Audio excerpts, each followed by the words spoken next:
Serdecznie zapraszam do odcinka 113 playlisty Mroczna Historia pod tytułem Potomkowie ludu Kanaan, część 50. W poprzednim 112 odcinku opowiedziałem o nekromancji i artefakcie z Pergamonu. W tym odcinku opowiem o berlińskim ołtarzu szatana i zamieszkach religijnych w amerykańskim stanie Arkansas. W pobliże berlińskiego ołtarza szatana przeniosła się Angela Merkel, rezygnując z ekskluzywnego lokum służbowego i zamieszkując w kamienicy oddalonej około 150 metrów od Muzeum Pergamońskiego. Na tej samej ulicy mieści się organizacja Most Atlantycki, założona w 1952 roku przez żydowskiego bankiera Erika Warburga. Usłużny bankier nie tylko wspomagał armię niemiecką przed wybuchem II wojny światowej, ale również przyczynił się do odbudowy potęgi militarnej Niemiec po jej zakończeniu. Na przełomie XIX i XX wieku, dzięki obecności tronu szatana w Berlinie, uaktywniły się niemieckie środowiska ezoteryczne, loże i zakony, zajmujące się astrologią, kabałą, spirytyzmem i praktykami okultystycznymi. Szczątki odkrywcy ołtarza Zeusa, Karla Humana, zmarłego w Smyrnie w 1896 roku, przeniesiono w 1967 do Bergamy i pochowano tuż obok miejsca, w którym pierwotnie znajdował się ołtarz szatana. Smyrna, znana również jako Izmir, jest miastem portowym w zachodniej Turcji, liczącym obecnie ponad 4 miliony mieszkańców. Początki miasta sięgają trzeciego tysiąclecia przed naszą erą. Król Macedonii z dynastii Argeadów, Aleksander III, panujący w latach 336 do 323 przed naszą erą, wybudował w Smyrnie na wzgórzu Pagus twierdzę, pod którą przesiedlił mieszkańców dawnej Smyrny. W XI wieku naszej ery miasto zdobyli Turcy seldżuccy, a po 20 latach przejęli je Rzymianie. Pod koniec XII wieku miastem władali Genueńczycy, a w latach 1344 do 1403 należało ono do zakonu Joannitów, suwerennego rycerskiego zakonu szpitalników świętego Jana z Jerozolimy, z Rodos i z Malty. W 1403 miasto zniszczyły wojska mongolskie Timura, a w 1415 przejęło je Imperium Osmańskie i zdobywcy zmienili jego nazwę na Izmir. Po przegranej I wojnie światowej miasto zajęli Grecy. W czasie zajmowania miasta doszło do rzezi ludności greckiej i ormiańskiej, w której zginęło około 100 000 mieszkańców. Zamordowano brutalnie biskupa konstantynopolitańskiego Chryzostoma i w dniach od 13 do 17 września 1922 roku doszło do wielkiego pożaru w części miasta zamieszkałej przez chrześcijan. Szkód nie poniosły dzielnice turecka i żydowska. Ostatecznie na mocy traktatu pokojowego w Lozannie Izmir został przywrócony z powrotem do Turcji. Na grobie jego żony Louise i syna Hansa na starym cmentarzu w Poczdamie znajdował się obelisk w kształcie słupa, pochodzący prawdopodobnie z ołtarza Zeusa. Obelisk ten wskazujący na powiązania zmarłych osób z tajnymi stowarzyszeniami okultystycznymi pewnego dnia zniknął. Opiekunowie cmentarza twierdzą, że na obelisku znajdował się napis: ten słup pergamonu dla mojej ukochanej żony, a pod nim data 1928. Jednakże autorem napisu nie mógł być Karl Human, który zmarł ponad 30 lat wcześniej. W największym mieście i jednocześnie stolicy amerykańskiego stanu Arkansas, Little Rock, doszło do zamieszek z powodów religijnych. Otóż w 2017 w stolicy został ufundowany i nieoficjalnie wzniesiony pomnik 10 przykazań przez republikańskiego senatora Jasona Raperta.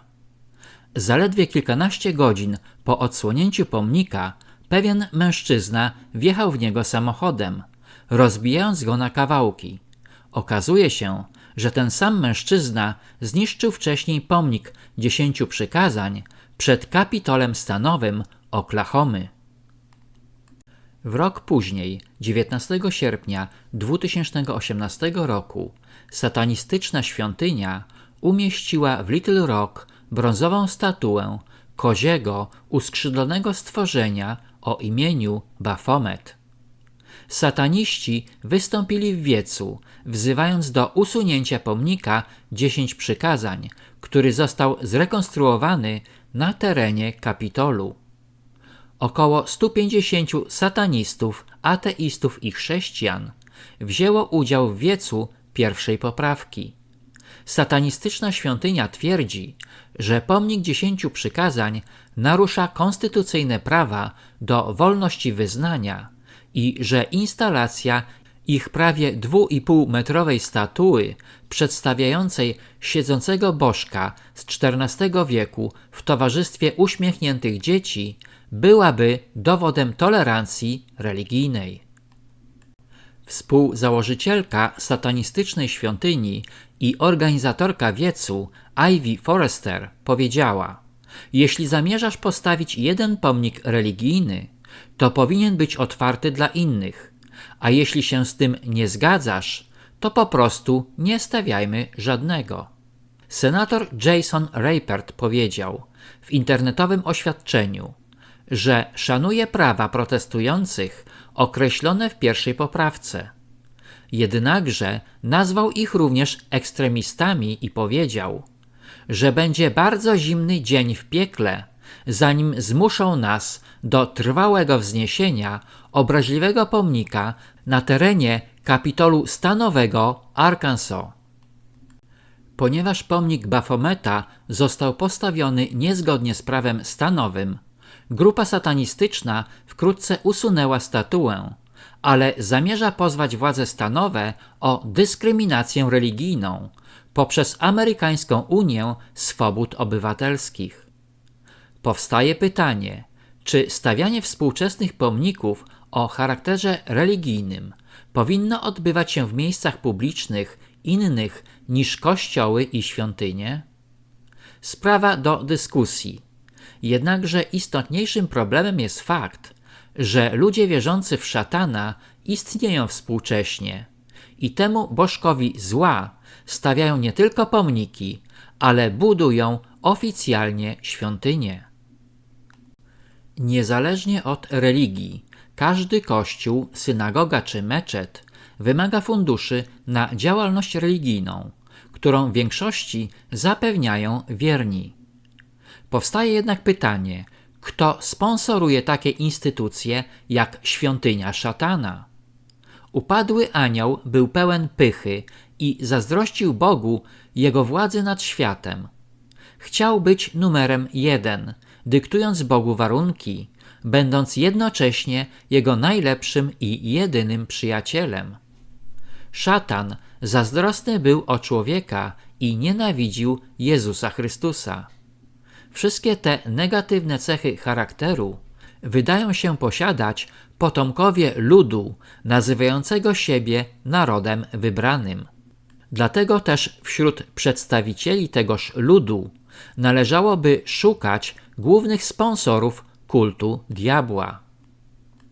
Niektórzy poszukiwacze prawdy wskazują, że owymi złymi cechami, jak również hołdowaniu kultowi szatana, obarczeni są Hazarowie, a nie potomkowie starożytnego ludu wywodzącego się z plemion Habiru, jak Hebrajczycy, Izraelici czy Żydzi.